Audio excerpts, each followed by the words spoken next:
Good morning. My name is Richardson, and today we are talking about introducing an NBA league to the United Kingdom. For a brief introduction, basketball's popularity has been on the rise, not just in America, but in various other countries and continents. It's getting wild amounts of popularity in Africa because there are a good amount of players coming out of there. Pascal Siakam and Joel Embiid being two of them. And China as well has had growing popularity since the early to mid 2000s, and it has just continued to grow expeditiously.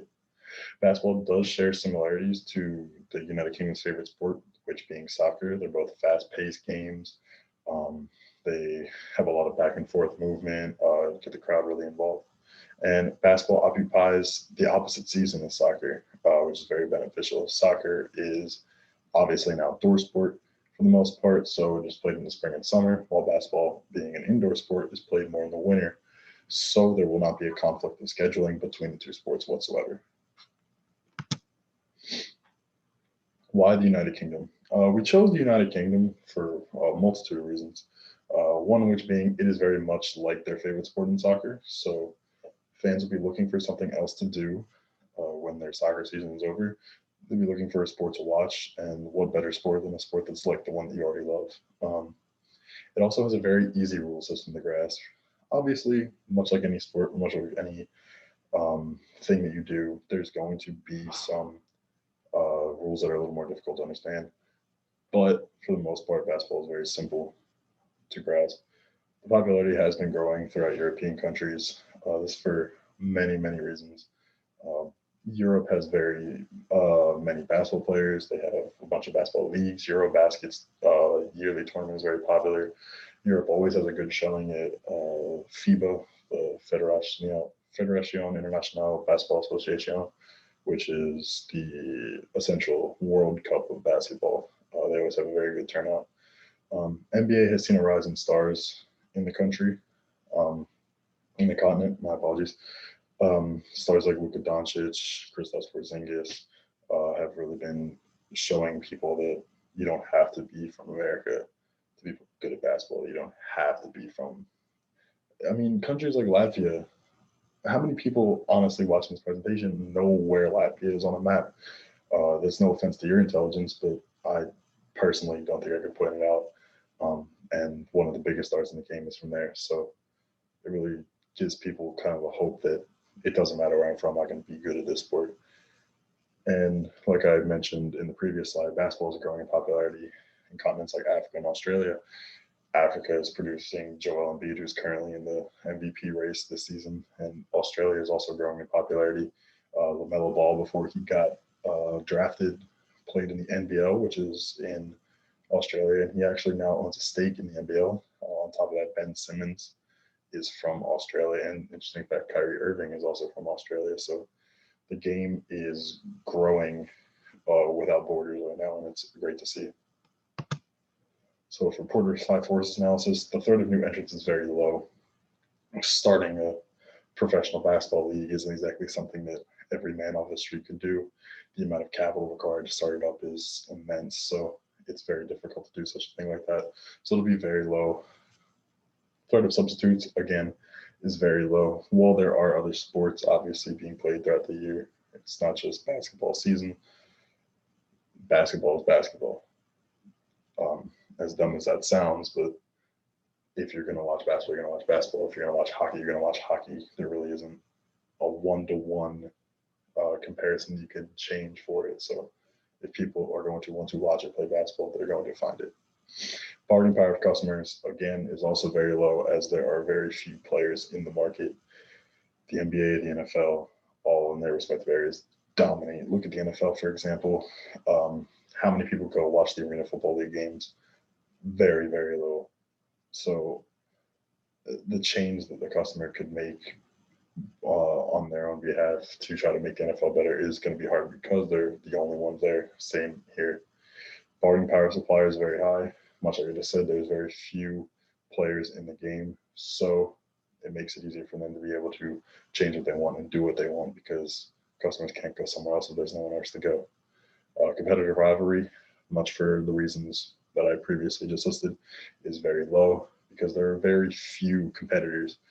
Sure, the NBA does competition with like the NFL and the MLB for that matter, but they aren't direct competition as they offer different products, different sports. So there's no real competitive rivalry there. For our pest analysis, political, a major problem would be should tensions rise between the US and Europe.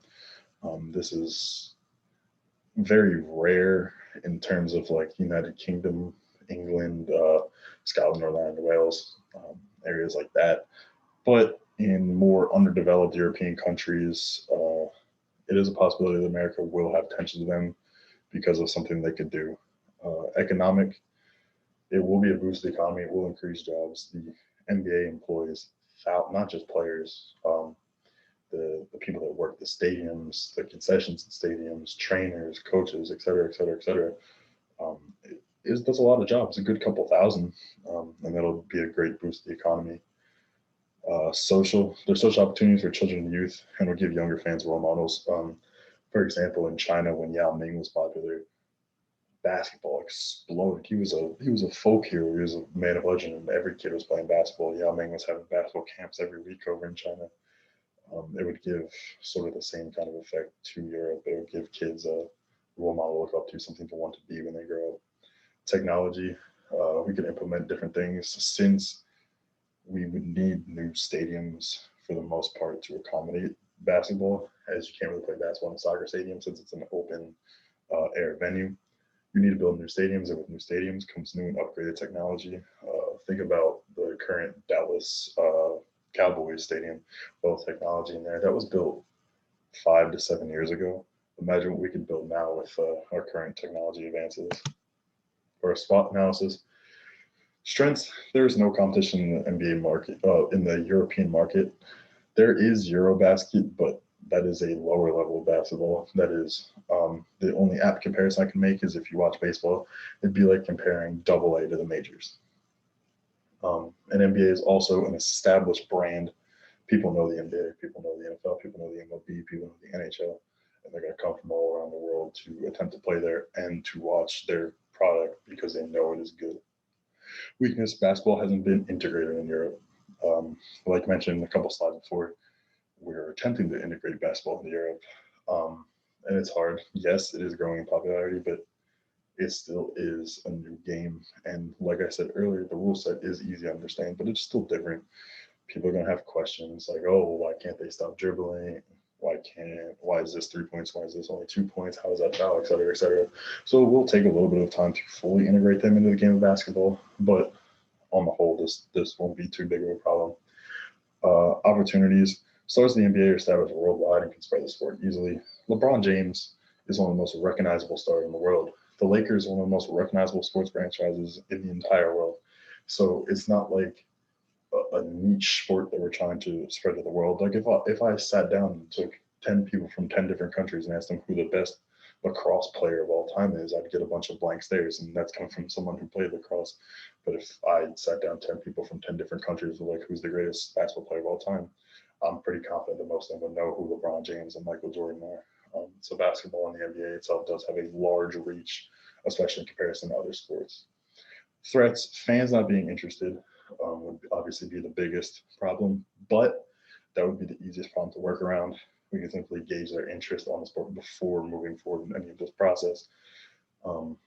Competition from other forms of entertainment is also a problem because we're new. We're still going to have threats of other sports, movies, etc., because we're not established in Europe yet. So people aren't going to know what to expect, and we aren't going to be a main priority. Like soccer in Europe is essentially like World Cup Day is a national holiday over there. They get off work. People aren't going to miss that for the world. People don't have that kind of attachment to basketball yet. So we will be in competition with a lot more forms of entertainment until we become an established brand such as that. Goals and objectives. Before anything, first and foremost, we'd like to gauge the public opinion on bringing the sport to Europe. If there is no actual interest and we've just been misreading all these cues, there's no point in bringing it if no one wants it. After that, we'll move forward and begin building and allocating arenas and facilities. We'll pick different areas in Europe, assign teams, what teams are going to go where. If we are able to use stadiums, which will be difficult because we cannot use soccer stadiums, as I mentioned previously. They're open air. If we can find indoor venues that are accommodating enough, we'll try to use them at first to try to save us more money. From there, we'll have to gain sponsors. NBA has a ton of sponsors, obviously, some international corporations, but a lot being national, especially for home team broadcasts. So we worked hard to establish those sponsors. Then from there, we begin selling tickets after we have all that established, and then generating revenue. Main goals would be to mass introduce the sport to the public, recruit the best players, and become a top European sports league within 5 years. Recruiting its best players would be difficult at first, as Eurobasket is the European Basketball League, is already established, but the top stars already do tend to move to the NBA. Luka, Goran Dragic, guys like that jump ship after they get drafted. So a lot of them do have the goal of being in the NBA, so it should not be that difficult to convince them over. Strategies. We use franchising as a mode of entry. Essentially, rich people, buying teams and starting them, much like Jerry Jones of the Cowboys, for example. We use the SWOT analysis that I described a few slides back as our form of strategy to see what and where we can improve. And we'll focus on working within our strengths and opportunities on that. Financial plan and budget. Obviously, the budget is going to need to be significant. We're starting an entire new sports organization. That's not cheap. Stadiums, like I said, we need to pay the players, we need to pay the coaches, we need to pay all the new marketing people in Europe, we need to pay all the concession workers at the stadium. It's a big cost. If 6 teams were to form the initial league, we would need near $1 billion. The Sixers stadium cost $210 million. Therefore, the budget would need to be over $1 billion. The Sixers stadium is not new at all. The Wells Fargo, it was turned into the Wells Fargo Center in 05, 06, 07, somewhere in there. So only imagine what 15 years later the cost would be. Player salaries would be around G League level, making low 5-figure to 6-figure salaries, which would add about 7.2 million. No offense to the European players, but the players at first, we're not going to be getting that many stars. The stars will still be going to the US NBA, so we won't be dealing with the cream of the crop just yet. So they will be paid less than obviously the NBA stars will, but in time when money is generated there, we'll be able to add more to the salaries. Players will be making bigger contracts. The NBA spends $500 million on advertising yearly, which is another large expense, but it would be a very necessary one, especially when we're trying to introduce an entire new sport to a continent. Getting the word out that NBA Europe is going to be a thing will be difficult, but at the same time manageable if we have the funds to advertise properly. According to our math that we ran, 56 million can be made from tickets alone in season 1, and would significantly pay back the budget. 56 million obviously isn't that much as compared to what we just said, but 56 million is a lot of money, and if we can make that just off of ticket sales alone in the first season, that would be an amazing step in the right direction in paying back all the money that it costs to start this league up. And it would be a very big confidence booster to see that this league will be successful. How we'll do it. We'll outsource our main tasks. We don't want to have to fly all of our NBA executives and all of our general managers, CEOs, everything over to Europe and attempt to have them reestablish it. We're going to essentially work by proxy, hire possibly people with soccer experience or other sport experience in Europe that are familiar with basketball, people from the Eurobasket League, etc., and have them obviously keep supervising them and keep a hand on them, but for the most part, have people that already know what they're doing in charge. So we won't have to have people flying back and forth and splitting their duties and making the NBA and the USA a problem because they can't pay attention to that because they're paying attention to this new league. Local marketing, ad agency, ticket takers will all be hired from the area. We're going to try to make NBA Europe. We're not going to try to make it NBA USA Part 2. We saw how that was a problem with the NFL. They literally just kind of shipped a bunch of US players that were on the lower tier, no offense to those gentlemen, but on the lower tier over to Europe and try to introduce this new game, which was, they tried to introduce the game to a USA audience when they were introducing it to a European audience, and it failed spectacularly. So we're going to try to obviously avoid that. Valuations of risk and challenges. The biggest risk, obviously, is the implementation of the league itself. We're attempting to make an entire new sports league. I can't really, other than the professional football league and the XFL and stuff like that, which have only just happened recently. The last time a major sports league was formed was probably like the NFL in the 50s or 60s. So it's not exactly a thing that happens very often. Convincing investors and sponsors may also be a challenge, especially in Europe. They'll be used to soccer teams, so they won't really know basketball like that. They'll be obviously a little hesitant because this will be the first season. This will be essentially the trial run, and they're going to have to put money on top of that and just hope that this succeeds. So it will be difficult getting them on board. The new league might not be attractive for players. Like I just said, they will not be paid as much as the NBA. And maybe even Eurobasket might be able to outbid us and pay them more. So it will be difficult getting some players at first, but I feel that if we truly show them where the ceiling of this could be and that this could be a very profitable thing, if they just stay with it, I think that we'll be able to get them over. Following point, much off of this one, will be in competition with teams like places like Eurobasket, and it will be difficult as, well, basketball is nowhere near a popular sport. It does have a fan base, it does sell out, it does get attendance, so we're going to be directly competing with them at first.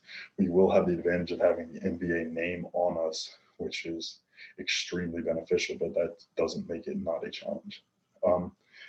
We could avoid all these risks and get in the moment and just have no fans.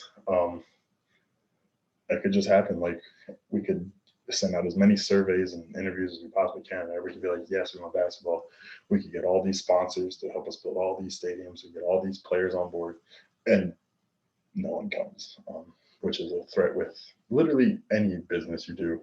You could gauge everybody's interest and everybody could tell you, yeah, go for it. And then no one shows up on the day they're supposed to show up. So that would be the worst possible option, as we would have spent all the money and got nothing out of it. In conclusion, forming a new league in the UK will have its challenges, but I believe the undertaking is entirely worth it. The upsides far outweigh the downsides, and we could possibly have another billion-dollar organization now, but now operating in the UK. And properly using our SWOT, PEST, and Porter 5 forces, we'll be able to analyze this market and succeed. Thank you very much for listening to this.